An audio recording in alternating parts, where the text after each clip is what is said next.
all of you guys. Due to some physical issue, I can't continue the 10th video. So today I'm gonna finish this one, and after this I'm gonna start history series. So let's quickly start the topic. Today's first topic is climate of India and complete overview. So factors affecting climate of India. First, we need to know about the latitude. So India presents the 8 degree 4 minute north to 37 degree 6 minute north. So in the latitude position of India is 8 degree 4 minute north and 37 degree 6 minute north. Altitude क्या होगा इसका? Presence of Himalayas and southern plateaus. So altitude में हिमालय आएंगे और southern plateaus आएंगे. Southern plateaus में Deccan plateaus famous है. Peninsular distance. Peninsular का क्या मतलब है? जो distance from the sea level में होंगे. So they are surrounded by three sides. एक far sides Arabian Sea and middle sea of Atlantic Sea का जितना मिलता है इंडियन सी, दूसरा वे ऑफ बंगाल, तीसरा वे ऑफ बंगाल. तो ये तीन है, Arabian sea, Indian sea and bay of Bengal side का peninsular level. Next pressure and wind system, seasonal wind, reversal monsoon. ठीक है, सीजनल विंड किस तरह रिवर्सल मानसून को प्रभाव करता है इंडिया की तरफ, that's more and most important topic. Relief feature, Himalayas act as a barrier to cold winds. Himalaya cold winds के लिए एक बैरियर की तरह काम करता है. Ocean currents, warm currents influence the climate. Next, monsoon mechanism. How monsoon mechanism works? So we can see during the summer land heats up and low pressure creates होता है. तो समर के टाइम क्या होता है, इंडिया की surface में low pressure create होगा एंड ओशियन के साइड में क्या होगा, हाई प्रेशर क्रिएट होगा. यस, तो then winds move from ocean to land side, wind blow from ocean to land side and wind hits the Himalayas, rise over cool and cause rainfall. Okay. Next, south west monsoon जो जून से सितंबर के बीच में आएगा. South west monsoon जो south west की तरफ से आता है. Okay, south west, south west monsoon जो पूरे नॉर्थ ईस्ट साइड की तरफ मूव होगा. कौन से केरला अराउंड 1 जून की तरफ केरला की तरफ मूव होगा एंड नियर अबाउट 1 जून से शुरू हो जाता है ये मानसून का season. Advance in the branching patterns, और ये ब्रांचिंग पैटर्न्स को कैरी करेगा. जैसे 3 जून से 3 जून की जो डिफरेंस है ईस्ट एंड वेस्ट साइड में, उसी तरह 15 सितंबर 5 जून की तरफ रहेंगे. 5 जून 10 जून इस तरह ये ब्रांचेस क्रिएट करेंगे with the distance of the day. Wave Bengal brings rainfall to the western, east and northeastern India. So Wave Bengal का जो साइड है ये साइड, ये ईस्टर्न लेवल में, इस साइड में और नॉर्थ ईस्ट के जो भी स्टेट्स है इसके ऊपर क्या करेंगे, अपना प्रभाव चलेंगे. Next, provides about 75 to 80% of the India annual rainfall. और यही कारण है जो जून एंड सितंबर के बीच है, ये पूरी तरह 75 to 80% रेनफॉल एनुअली प्रोवाइड करता है. रिट्रीटिंग मानसून कब आता है? अक्टूबर से नवंबर के बीच रिट्रीटिंग मानसून. इसको रिट्रीटिंग मानसून क्यों कहा जाता है? Because is bring from north east India and winters from Rajasthan and Punjab Haryana. Rajasthan Punjab Haryana से ये निकलकर नॉर्थ वेस्ट के साइड में क्या आता है, sorry, bring from north west के साइड से क्या होगा, ये राजस्थान हरियाणा पंजाब साइड से निकलकर साउथ वेस्ट की तरफ मूव होगा. And gives rainfall the south India Coromandel coast due to the north east monsoon. Active mainly in October November. So these are the main facts.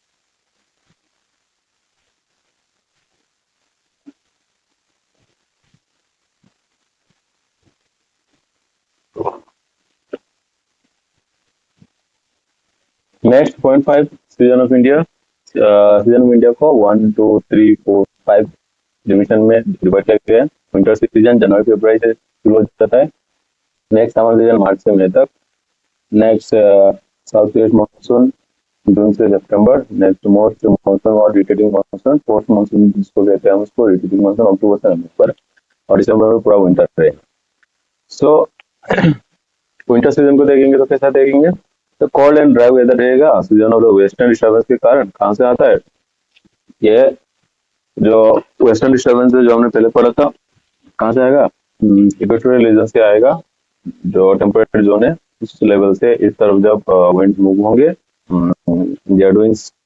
सो उस कारण क्या होगा, जो इंडिया के इस साइड में रहेंगे जैसे गुजरात, राजस्थान, पंजाब, हरियाणा, इस साइड में क्या होगा, नॉर्थ वेस्ट के साइड में क्या होगा, रेनफॉल्स होगी। ठीक है। समर में क्या होगा, hot and dry over plains के ऊपर हॉट एंड ड्राई का वेदर रहेगा। टेम्परेचर क्या रहेगा, राइज होगा ग्रेजुअली। और साउथ वेस्ट मानसून मतलब जून से सितंबर को क्या रहेगा, mainly rainy season brings heavy to moderate rainfall. ठीक है। पोस्ट मानसून और रिटर्निंग मानसून कब होगा, अक्टूबर से नवंबर के साइड में होगा। Winter of monsoon north east brings winds bring rain, and winter season में क्या होगा, cold and dry condition return, cold and dry condition return होगा। नेक्स्ट वेस्टर्न डिस्टर्बेंस क्या होगा, Mediterranean reason, extra tropical cyclone originating इन Mediterranean reason. ठीक है। Western disturbance के कारण क्या होता है, अभी हम डिस्कस किया कि जो टेम्परेट जोन है या फिर इक्वेटर के तरफ से क्या होगा, जो वेस्टर्न कंट्री से जेट विंड्स मूव करेंगे इंडियन साइड की तरफ, नॉर्थ वेस्ट के साइड पे कुछ जगह में रेनफॉल्स वगैरह, और due to Himalayas and all ये कोल्ड रेनफॉल्स प्रोवाइड करते हैं। The extratropical cyclones originating from the Mediterranean region and brings winter rainfall to the northwest India for Rabi crops. Rabi crops के लिए बहुत इंपॉर्टेंट है, इफेक्ट पंजाब, हरियाणा, राजस्थान, जम्मू एंड कश्मीर से। अब बात करते हैं एल नीनो या ला नीनो। एल नीनो क्या है, गर्म है, गर्म पे इसको हम क्या कहते हैं एल नीनो, और ला नीनो कोल्ड पे इसको कहते हैं। कब होगा ये, जब सेंट्रल और ईस्टर्न पैसिफिक में क्या होगा, ड्यू टू वार्म वेदर या फिर वार्म मानसून जो होता है उसके कारण क्या होगा, La Nino sorry El Nino create होगा। और इसका स्पेसिफिक क्या है, इसका फीचर्स ये है कि ये वीक मानसून इन इंडिया में इफेक्ट डालता है। इसके कारण क्या होता है, इंडिया का मानसून क्या होता है, वीक हो जाता है। सो ड्राई रहेगा, ग्लोबल वार्मिंग बढ़ जाएगी। सो ग्लोबल वार्मिंग के मतलब इंडिया का जो नेचर है वेदर वो क्या जाए, हॉट हो जाएगा। सो ग्लोबली हम अभी नहीं सोचेंगे, अभी इंडिया के बारे में सोच रहे हैं। लीड्स टू डेफिसिट रेनफॉल और डॉट की क्रिएटिंग होगा। ठीक है। इसके कारण क्या होगा, रेनफॉल कम होगा और जो सूखा वो दिखाई देना शुरू हो जाएगा। पहले कुछ साल में ये सब दिखाई दिया था, तो 1987, 2002, 2009, 2015 ये सब देखा गया है। ला नीनो किस फेस में होगा, ये कोल्ड फेस में होगा। Due to are same cooling of central and eastern Pacific ocean में क्या होगा, कूलिंग के कारण क्या होगा, स्ट्रॉन्ग मानसून इन इंडिया देखी जाएगी, let's to access rainfall and floods. Example 1998, 2010 and 2020। इसके कारण क्या होगा, ला नीनो का इफेक्ट इंडिया में पड़ता है। Important rainfall regions of India, important rainfall regions of India जैसे वेरी हैवी रेनफॉल कौन से एरिया में होता है, ये नॉर्थ ईस्टर्न साइड में बहुत वेरी हैवी रेनफॉल होता है। ठीक है। इस साइड से लेकर नॉर्थ ईस्ट का साइड, ये बंगाल का साइड है, बिहार और उत्तराखंड, झारखंड, और ये जो भी है ये सब में क्या होगा, हैवी रेनफॉल्स होते हैं।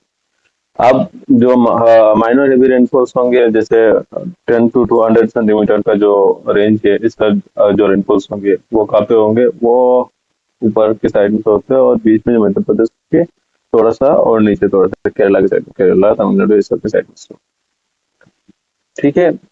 सो नेक्स्ट मॉडरेट कहाँ पे होगा, इस साइड में राजस्थान, गुजरात, मध्य प्रदेश के कुछ साइड से साउथ वेस्ट का जो साइड है उसमें होगा, और बाकी यहाँ पे जो लद्दाख साइड के ये सब में जब सूखा जब ये सीजन चेंज होगा उसमें कम रेनफॉल्स होते हैं। लेकिन रेनफॉल्स की जो रेंज है वो 50 to 100 सेंटीमीटर के बीच में रहेगा।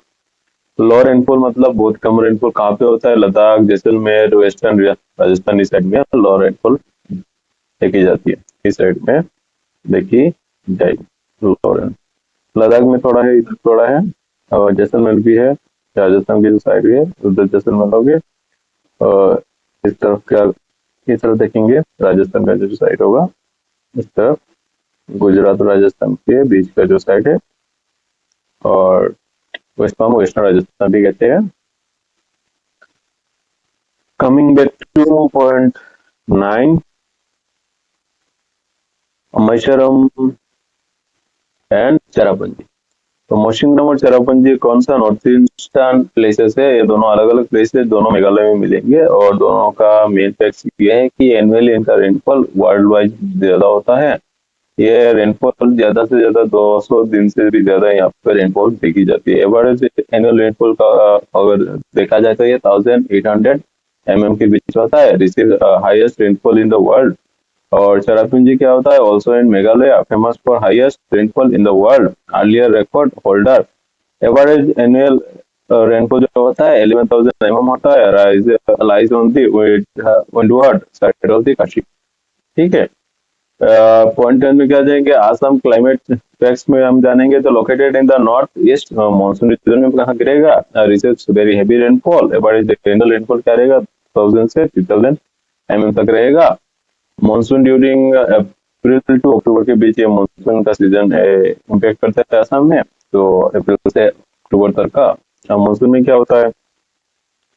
मानसून में क्या होता है कि वे ऑफ बंगाल से इस नॉर्थ ईस्ट की तरफ विंड्स मूव होंगे, जिसके कारण ये जो मानसूनल रेनफॉल है वो देखी जाती है। Floods are common due to the heavy rainfall and Brahmaputra valley. Okay, Brahmaputra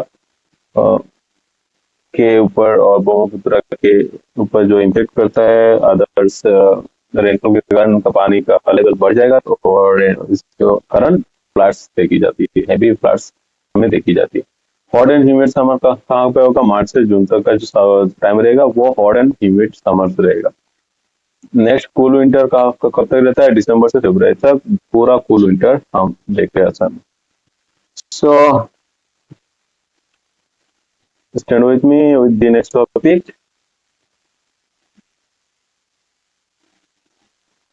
next topic ये है कि natural vegetation and soil complete overview है। ये ओवरव्यू है और इम्पोर्टेंट भी है। जैसे ट्रॉपिकल एवरग्रीन रेन फॉरेस्ट कहाँ पे मिलेगा? ये ट्रॉपिकल मतलब कि ट्रॉपिक के जो लेटीट्यूड में मिलेगा या फिर तो उसी साइड में मिलेगा। ठीक है। Found in the high rainfall areas, ये हाई रेनफॉल एरियाज में पाए जाते हैं। एवरग्रीन रेन फॉरेस्ट जो होता है वो उसका मैक्सिमम 200 सेंटीमीटर के ऊपर रेनफॉल यहाँ पे देखी जाती है। वेरी डेंस रहता है, मल्टी लेयर रहता है, एंड टॉल ट्रीज यहाँ पे पाए जाते हैं।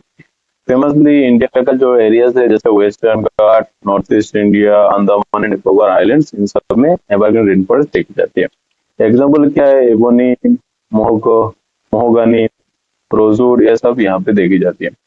ट्रॉपिकल डिलीशियस फॉरेस्ट, आप आएंगे ट्रॉपिकल डिलीशियस फॉरेस्ट जो थोड़े कम में पाए जाते हैं, और ये shelled leaves in dry season.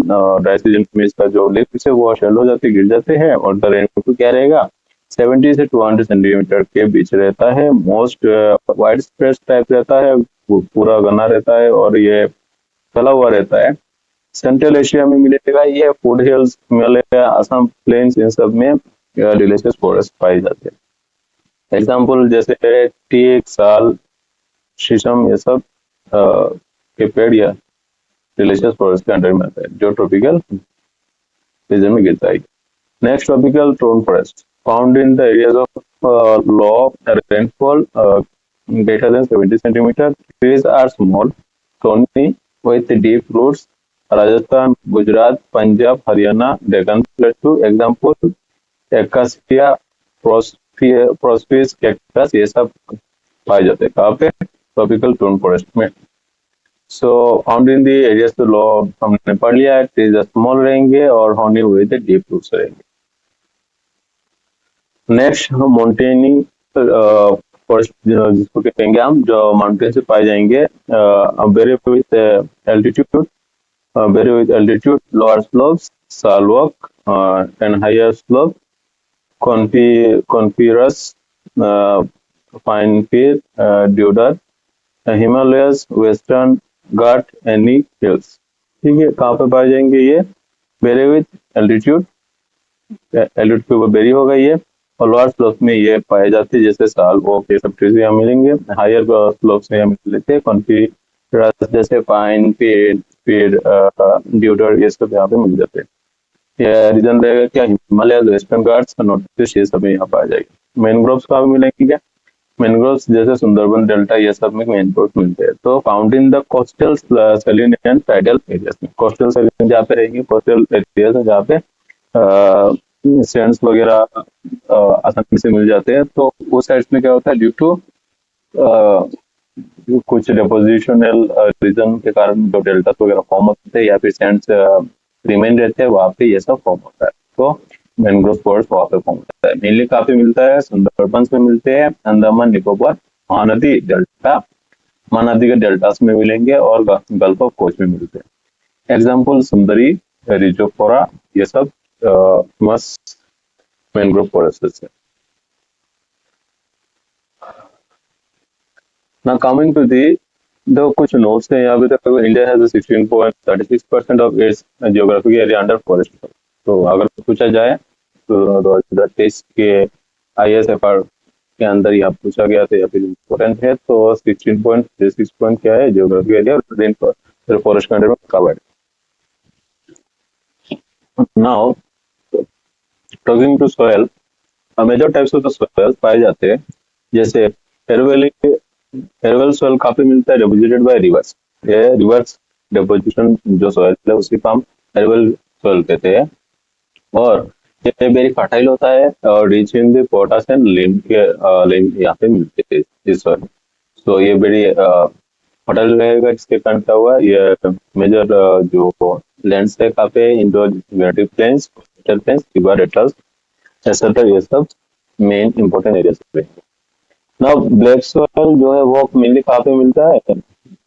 Mainly कहाँ पे मिलता है? जो भी डेक्कन प्लेटू जो महाराष्ट्र में मिलेगा, डेक्कन प्लेटू पे पहला है, महाराष्ट्र में मिलेगा, MP, गुजरात, तेलंगाना, ये सब में मिलते हैं। क्यों? बिकॉज ब्लैक सॉइल जो है वो वेदरिंग ऑफ वोल्केनिक रॉक से फॉर्म होता है, वेदरिंग ऑफ वोल्केनिक रॉक से फॉर्म होता है।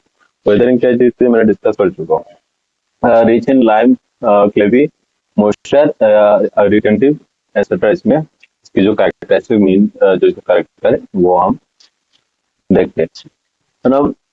अब देखो ब्लैक सॉइल का जो मैप था, सॉइल का जो मैप था, मैं पहले ही शो कर चुका हूँ, तो इसमें कोई डिफरेंस नहीं होना चाहिए और कोई कंफ्यूजन नहीं आनी चाहिए। रेड सॉइल कहाँ पे मिलेगा? मेनली पेनिसुलर इंडिया में मिलता है, तमिलनाडु, कर्नाटक, आंध्र प्रदेश, उड़ीसा, ये सब में क्या मिलेगा? रेड सॉइल मिलेगा। ये क्या रहता है? ये फॉर्म होता है क्रिस्टलाइन इग्नियस रॉक से फॉर्म होता है। तो मेनली जो ओरिजिनल रॉक्स है उससे क्या होगा, ये सॉइल फॉर्म में आ जाएगा, तो ये रेड कलर में तो पाया जाता है। और ये आयरन रिच होता है, मतलब रिच इन आयरन होता है, और लो ह्यूमस में पाए जाते हैं, बिकॉज ये प्योर होता है और डायरेक्ट लावा से निकल के आता है और धीरे धीरे ये सॉइल फॉर्म में चला जाता है। पेनिनसुलर इंडिया में ही पाया जाता है, जो भी समुद्र तट के आसपास का एरिया है वहाँ, जैसे तमिलनाडु, कर्नाटक, आंध्र प्रदेश, उड़ीसा। ठीक है। नेक्स्ट लेटेस्ट सॉइल जो है वेरी रेनफॉल रीजन के अंडर में आएगा। Rich soil, low and fertility, western ghat, Assam, Orissa, Kerala, ये सब ये मेजर लैंड्स है। ठीक है। Next arid soil, in arid soil and semi arid regions की वजह से ये फॉर्म होता है, और ये सैंडी होता है, सेलिन लो इन ह्यूमस। ठीक है, ये सैंडी टाइप रहेगा, सेलिन लो इन ह्यूमस रहेगा, और ये थोड़ा क्रंची वगैरह, आई मीन ये सूखा वगैरह रहेगा, ये बालू टाइप का रहता है। तो ये मेनली तो आपको मिलेगा राजस्थान जैसे सूखी जगह आती है, और गुजरात का जो पार्ट है और हरियाणा का पार्ट है, जो भी एरिया थोड़ा ड्राई रीजन में रहेगा, ये सब में आरिड सोइल मिलते हैं। तो arid soil mainly sandy and saline type के होते हैं।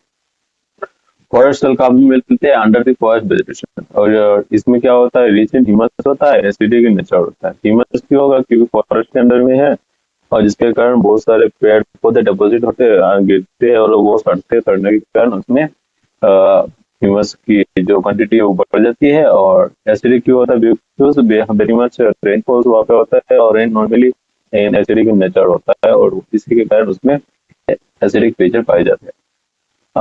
लैंड्स को देखेंगे कहाँ मिलेगा, तो हिली और माउंटेन रीजन में ये सब मिलते हैं easily। तो पॉइंट 3 में क्या देखेंगे, पॉइंट देखेंगे हम, देखेंगे तो सॉइल इरोशन कहाँ मिलेंगे, कॉजेस डिफॉरेस्टेशन। सॉइल इरोशन किस लिए होता है, डिफॉरेस्टेशन, अगर जंगल वगैरह काट लिया जाए, डिफॉरेस्टेशन के कारण, ओवर ग्रेजिंग के कारण होता है, माइनिंग के कारण होता है, एक्सेसिव कल्टीवेशन के कारण होता है, और wind and water action take place, shifting cultivation and construction activities के कारण ये सब होता है। तो ये मेनली सब रीजन, इसको एक्सप्लेन नहीं करेगा। इफेक्ट क्या होता है इसके कारण, loss of fertile top soil, जो ऊपर का जो हिस्सा होता है सॉइल का, वो फर्टिलिटी का जो अपना घनत्व है वो लॉस करता है, रिडक्शन इन सॉइल प्रोडक्टिविटी होता है, and silting of river lakes and reservoirs में मिलते हैं। इंक्रीज फ्लड्स एंड डॉट्स, जिसके कारण क्या होता है, फ्लड्स इंक्रीज होते हैं और सूखा देखी जाती है। डिजर्टिफिकेशन भी इसका एक इफेक्ट देखा जाता है। नेक्स्ट पॉइंट 4 में हम अगर देखेंगे तो क्या हुआ, सॉइल कंजर्वेशन मेथड। अब सॉइल को कंजर्व करके कैसे रखा जाए, afforestation, planting trees to check erosion.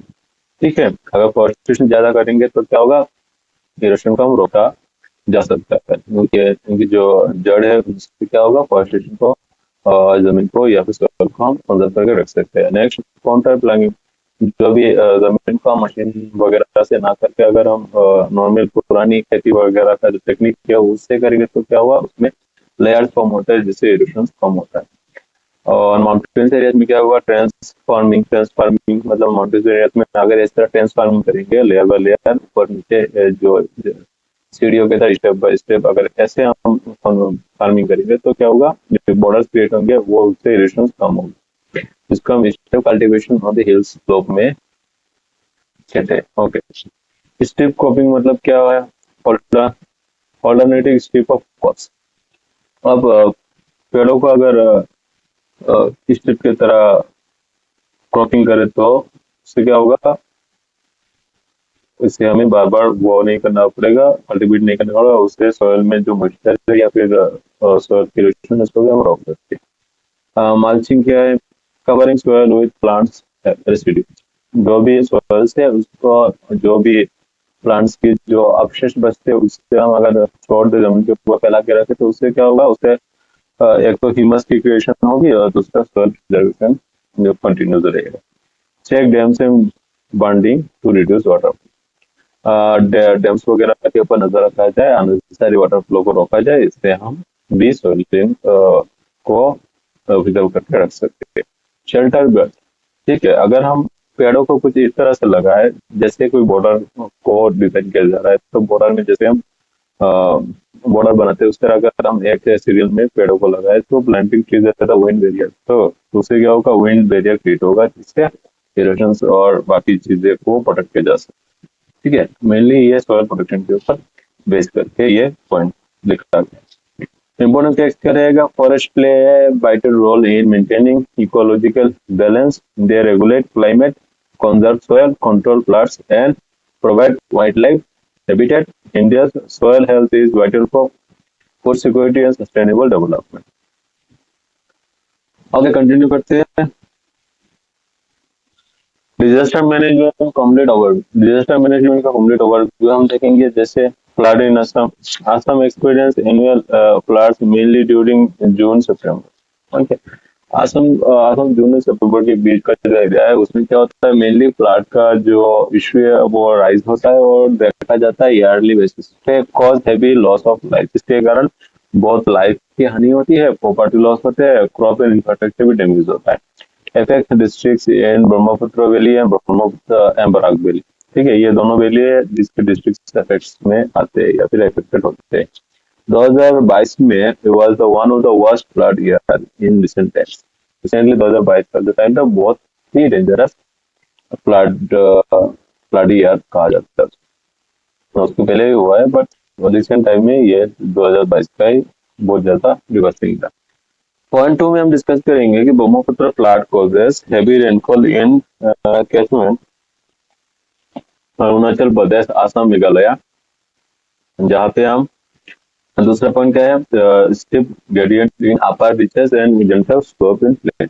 तो ब्रह्मपुत्र का जो फ्लड है वो किस लिए कॉज करता है या फिर उसका कॉज क्या है? देखो हेवी रेनफॉल होता है इन कैचमेंट, जैसे अरुणाचल प्रदेश, आसाम, मेघालय सब में हेवी रेनफॉल के कारण फ्लड्स होते हैं। Steep gradient in upper reaches and gentle slope in plain, gentle और अपर रीचेस के कारण ये फ्लड हाई स्पीड में मूव होता है, ये जो वाटर है और ये डाउन में जाता है जिससे फ्लड क्रिएट करता है। और जहाँ और स्लोप्स वगैरह बहुत ज्यादा है और हिल्स एरिया में ये पानी इजीली मूव कर जाते हैं जो लेस प्लेन एरिया होने के कारण। Filtering and shifting of river courses, ठीक है, ये भी एक रीजन है। डिफॉरेस्टेशन, कुछ एरियाज में डिफॉरेस्टेशन हो रहा है और encroachment on flat plains, ठीक है। Cloud burst and landslide in upstream areas में देखे जाएंगे। Backflow from tributaries and human activities के कारण भी ये कॉजेस देखी जा सकती है। Now coming two point 3, earthquake zone of India, जिसे हम अर्थक्वेक जोन ऑफ इंडिया कहते हैं। मेनली जो अर्थक्वेक को 1, 2, 3, 4 जोन में बांटा गया है। जो सबसे लो रिस्क को हम जोन 2 में रखते हैं, जो यहाँ पे जो दिखाई जा रहा है मध्य प्रदेश, ये साइड का एरिया जो है, और ये सारे एरिया क्या आएंगे, लो जोन में आएंगे। फिर मिड मॉडरेट रिस्क में आएंगे ये वाला जो भी पतला सा येलो कलर का है, ये सब क्या होगा, मॉडरेट में आएंगे। और हाई रिस्क जोन पे जैसे यहाँ पे लद्दाख है, जम्मू कश्मीर का है, और ये साइड है गुजरात का जो साइड, राजस्थान का जो साइड है, दादरा नगर हवेली जो यूनियन स्टेट्स है, और यहाँ पे जो वेस्ट बंगाल का साइड है, यहाँ पे जो उत्तराखंड का जो साइड है, ये सब, और यह बीच का जो साइड है, इस साइड को हम हाई रिस्क में रखते हैं। लेकिन जो बाकी आउटर जो साइड रहेगा, जैसे ये साइड माउंटेन साइड जितने भी है जो हैवी माउंटेन्स यहाँ पे यहाँ पे जो कश्मीर वगैरह की साइड होगा, या फिर जो आउटर साइड दिखाई दे रहा है जिसको हम हाई सिस्मिक जोन पे रखते हैं, जिसको हम जोन 5 के अंडर में कैरी कर रहे हैं। Now most of the northeast India falls in zone 5, highest risk zone. Himalaya region is highly earthquake prone. North Bihar, Uttarakhand, Kashmir also in high risk. Okay. Next, tropical cyclone originate over warm ocean water. Tropical cyclone जो है क्या करता है, और tropical cyclone originate over one ocean waters के ऊपर पहुंच जाता है। फिर बे ऑफ बंगाल जो है मोर फ्रीक्वेंट इन इंटेंस, ठीक है। तो बेसिकली जो साइक्लोन देखी जाती है बे ऑफ बंगाल के ऊपर देखी जाती है, वहां से मोस्ट या मोस्ट विंड की वजह से यहाँ पे एक साइक्लोन की फॉर्मेशन बार बार देखी गई है। The name given by the WMO, Indian names cyclone में क्या आता है, आइला आता है, आइला, फाइलिन, पानी, अम्फान, बुलबुल, यास, ये सब पॉइंट होगा। Cause heavy rain storm surge and coastal damage, इसके ऊपर हम पॉइंट आउट करते हैं। नेक्स्ट पॉइंट टाइम क्या देंगे, landslides occurs on the steep slopes in hilly areas. Occurs on steep slopes in hilly areas. Causes क्या होगा, heavy rainfall, earthquakes, deforestation, road cutting and mining. Road cutting and mining, जिसके कारण क्या होता है, landslides की इंक्रीजमेंट होती है। नाउ मेजर स्टेट्स कहाँ पे, Jammu Kashmir, Himachal Pradesh, Uttarakhand, north east India, ये सब, मणिपुर, आसाम, ये सब में लैंडस्लाइड देखी जाती है। बिकॉज माउंटेनिंग एरिया है तो ये मैक्सिमम स्लोप्स यहाँ पे क्रिएट होते हैं। अब आएगा डॉट। सूखा सूखा कहाँ पे होता है, क्यों होता है? Due to deficit rainfalls over prolong. ठीक है, अगर कुछ महीनों से, कुछ सालों से किसी जगह बारिश नहीं हो रही है तो उसके कारण का वह सूखा देखी जाएंगे, जिसके कारण एग्रीकल्चरल इफेक्ट्स होंगे। एग्रीकल्चर यहाँ पे ग्रो नहीं होगा, ड्रिंकिंग वाटर की कमी होगी और इकोनॉमी डाउन में चली जाएगी, बिकॉज यहाँ पे कोई ट्रांजिशन नहीं हो रहा है। टाइप क्या होता है? मेटेरियोलॉजिकल। ठीक है, agriculture and hydrological socio economic type में ये आता है। जगह कौन सी है? Rajasthan, Maharashtra, Karnataka, frequently effect. 7 point में देखेंगे एनडीएमए बेसिक्स। एनडीएमए क्या है? नेशनल डिजास्टर मैनेजमेंट अथॉरिटी है, एस्टेब्लिश इन 2005 में एस्टेब्लिश हो रहा है। Apex body for disaster management in India, headed by prime minister of India and laid down policies, plans and guidelines, coordinates with SDMA, DDMA and other agencies, SDMA, DDMA and other agencies। ठीक है, safe air India, disaster resilience India. तो ये disaster India के अंदर, resilience India के अंदर के बीच में आता है।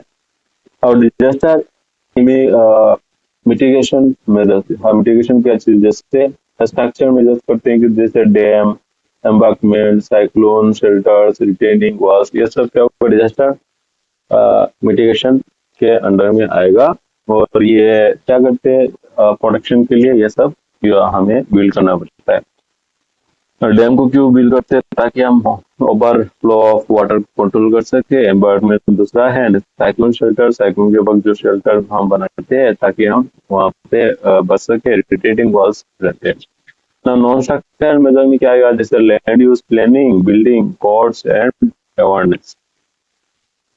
अर्ली वार्निंग सिस्टम भी रखी गई, जैसे आईएमडी अलर्ट रखा गया है। मोबाइल्स में आजकल अलर्ट रहते हैं हेवी रेनफॉल वगैरह का। साइरन, फ्लड फोरकास्टिंग, ये सब। Capacity building, training, mock drills होंगे, जैसे कैसे फ्लड में हमें ट्रीट करना चाहिए, इमरजेंसी सिचुएशन में कैसे खुद को प्रिपेयर करना चाहिए। कम्युनिटी पार्टिसिपेशन एक्सेट्रा इसमें होता है। Next, prevention is better than cure, preparedness saves life, preparedness saves life।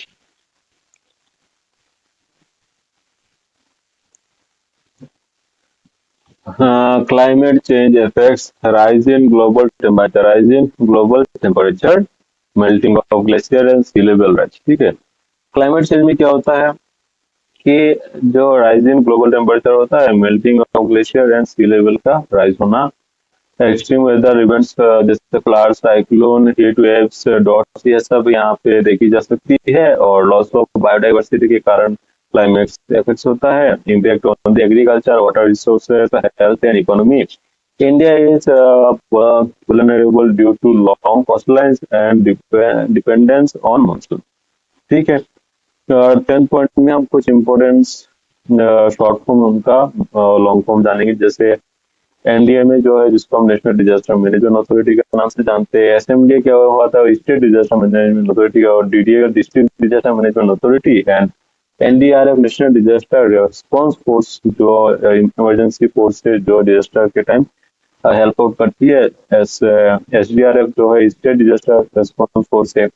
और आईएमडी का इंडियन मेट्रोलॉजिकल डिपार्टमेंट है। सीडब्ल्यूसी मतलब सेंट्रल वाटर कमीशन है।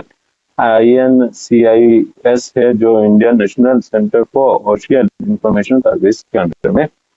ये सारे जो फुल फॉर्म से ये पूछे जाते हैं, तो इसको भी देखते हैं ना। Next, quick move to the point 11, जिसमें हमने कुछ एमसीक्यू प्रीवियस ईयर क्वेश्चंस के रखे हैं। जैसे north east India falls under which seismic zone? तो नॉर्थ ईस्ट इंडिया जोन 5 के अंदर में आएगा। मेजर हाई रिस्क जोन के अंदर में आता है। Major cause of floods in Assam is, कौन सा होगा मेजर जो कॉज है वो? किस लिए होगा? Heavy rainfall in the catchment areas में होंगे। व्हिच ऑफ द नेक्स्ट होगा? Which of the following is not a type of droughts? So जैसे मेट्रोलॉजिकल डॉट्स है, एग्रीकल्चर डॉट्स है, हाइड्रोलॉजिकल डॉट्स है, जियोलॉजिकल डॉट्स होंगे? नहीं होंगे।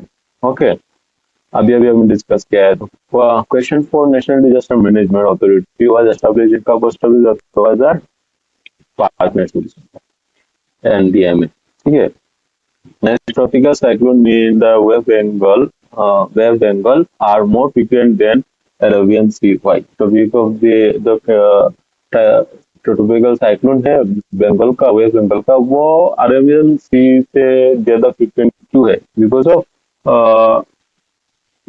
Warmer sea surface. Because of क्या है? Warmer sea surface. Comparatively Arabian Sea का जो सरफेस है वेस्ट बंगाल का सरफेस ज्यादा वार्मर होता है। मतलब जो सरफेस है नियर बाई थी वेस्ट बंगाल वो काफी ज्यादा वार्मर होता है। लैंडस्लाइड्स आर मोस्ट फ्रिक्वेंट इन, आप कहाँ देखी जाती है? केरला में देखी जाएगी, नॉर्थ ईस्ट इंडिया में देखी जाती है ज्यादातर। ठीक है। Hill areas. El Nino leads to which of the following conditions in India? El Nino large, El Nino गर्मी के कारण होती है और इंडिया में क्या देखी जाएगी?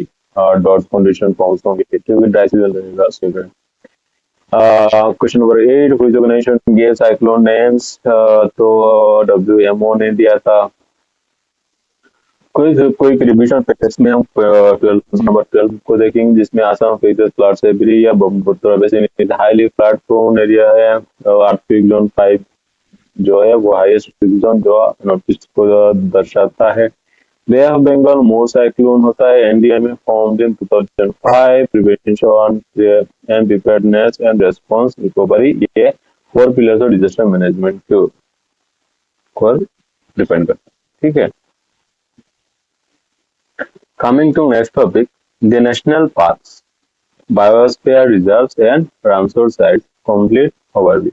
ये पॉइंट काफी इम्पोर्टेंट है प्रिलिमिनरी के लिए, so I need to go through all of those।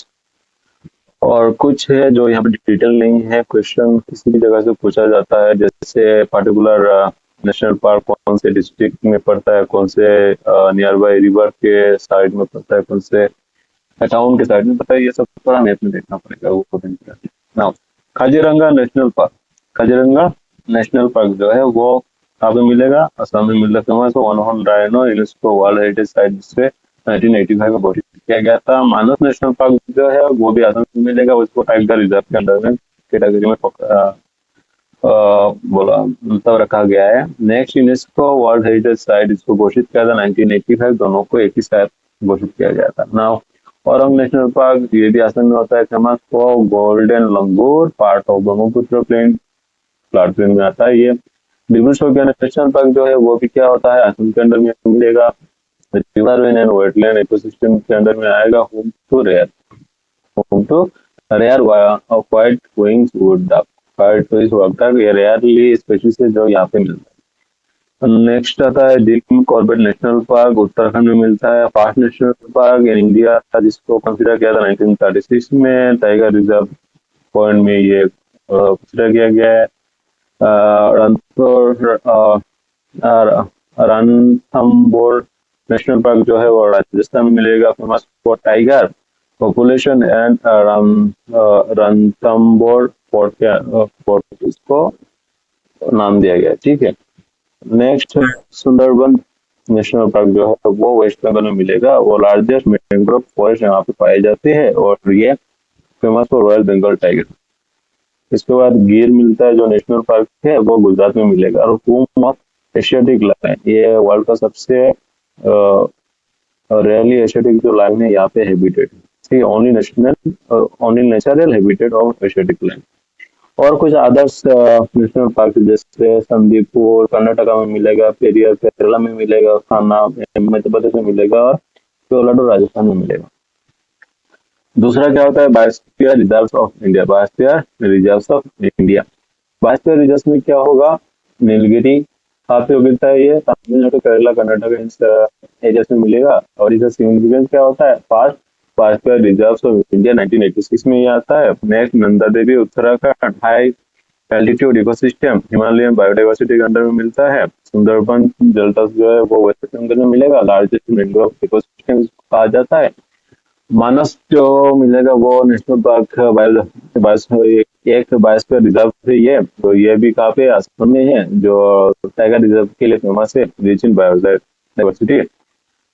Next great Nicobar island, जहाँ इसको हम क्या कहते हैं, जो मिलेगा अंडमान निकोबार आइलैंड के अंदर में, और ये ट्रॉपिकल रेन फॉरेस्ट के लिए फेमस है। कोस्टल एंड इकोसिस्टम यहाँ पे बिल्ड होता है। नेक्स्ट सिंपली पर्ल जो ओडिशा में मिलेगा, कहाँ पे मिलेगा? उड़ीसा में। ये क्वेश्चन पूछ सकते हैं प्रिंसिपल का, तो ये बायोस्फीयर रिजर्व है और reaching flora and flora tiger reserve भी यहाँ पे देखी जा सकती है। गल्फ ऑफ मन्नार तमिलनाडु में मिलेगा। कोस्टल एंड मरीन बायोडायवर्सिटी यहाँ पे पाई जाती है। कच्छ गुजरात के अंदर में होगा। कच्छ का पता है गुजरात के अंदर में होगा। आरिड इकोसिस्टम होता है वाइल्ड एज हैबिटेट। आइड का मतलब क्या, सैलिन ज्यादा रहेंगी और जो मेनली फॉर्म होता है किसके लिए, एबिलिटी का तो जो एमोरफस सॉरी जो लावा से डायरेक्ट प्रोड्यूस होता है, जो रॉक फॉर्म होता है उसी से डायरेक्ट प्योर देते हैं। ओके, तो लेट्स पंचमढ़ी। पंचमढ़ी में क्या होगा, तो मध्य प्रदेश सतपुरा रेंज इकोसिस्टम के अंडर में आता है। नेक्स्ट है आसाम नेशनल पार्क, जो क्विक फोकस में आएगा। Kaziranga national park, one horn rhino, grassland, तो ये सब इस सब में पाए जाते हैं। मानस एमपी टाइगर, गोल्डन लंगूर पाए जाएंगे। एलिफेंट फॉरेस्ट के अंडर में आता है। औरंग नेशनल पार्क, गोल्डन लंगूर, एलिफेंट, ये सब आते हैं। डिब्रू सोगिया नेशनल पार्क साथ में इसका कॉन्सेक्वेंस क्या है, wetland and migratory birds, white wing wood duck इसमें पाए जाते हैं। So other Assam protected areas जैसे Pobitora wildlife sanctuary, rhino, Hollongapar gibbon wildlife sanctuary में आएंगे। लाखुआ वाइल्ड लाइफ सेंचुरी में आता है। चक्रशिला वाइल्ड लाइफ सेंचुरी में आएंगे। ये सब काफी फेमस और इम्पोर्टेंट है। कुछ रामसर साइड से पॉइंट 4 में देखेंगे, जैसे wetland and international importance under में आते हैं। अब आसाम रामसर साइट्स जो होते हैं, जैसे लिपरविल है, लोकेटेड इन कामरूप में पाया जाएगा। परमानेंट फ्रेश वाटर रहेगा, लेक्स मिलेंगे वहाँ पे। Rich in biodiversity and migratory birds रहेंगे वहाँ पे। और दूसरा डेजिग्नेटेड एज रामसर साइट 2002 में इसको रामसर साइट कंसिडर किया गया था। इम्पोर्टेंट रामसर साइट इंडिया जो बाकी जो है उसको डिस्कस करते हैं। जैसे चिलिका लेक है, लार्जेस्ट ब्रॉकिश वाटर लगून है वहाँ पे। और उलर लेक है, Jammu and Kashmir, one of the largest fresh water lake पाया जाता है। लद्दाख लॉकटॉक लेक जो है मणिपुर में पाया जाता है। तो लॉकटॉक लेक और डिबा काफी इंपॉर्टेंट है क्योंकि ये नॉर्थ ईस्ट के साइड से है। Famous for Phumdis floating islands, Manipur में पाई जाती है। क्वेश्चन पूछा जा चुका है। केवलाडू नेशनल पार्क कहाँ मिलेगा, राजस्थान में मिलेगा, जिसको हम भारतपुर बर्ड सेंचुरी के नाम से भी जानते हैं। हुकेरा wetland, Punjab, important for migratory birds. ठीक है, नेक्स्ट 5 जो है यूनेस्को वर्ल्ड हेरिटेज साइट्स के अंडर में आएगा, जो काजीरंगा नेशनल पार्क है और दूसरा मानस नेशनल पार्क, जिसको 1988 में वर्ल्ड हेरिटेज साइट में इसको कंसिडर किया गया था। बाकी सब खुद पढ़ लेना। 6 क्या आएगा, इम्पोर्टेंट स्पेशीज जैसे वन हॉर्न राइनो है, काजीरंगा में मिलेगा। Bengal tiger, royal Bengal tiger Sundarban delta में मिलते हैं। एशियाटिक लायन गुजरात में मिलेगा। और वाइल्ड बफेलो मानस काजीरंगा में ये मिल जाते हैं। ठीक है,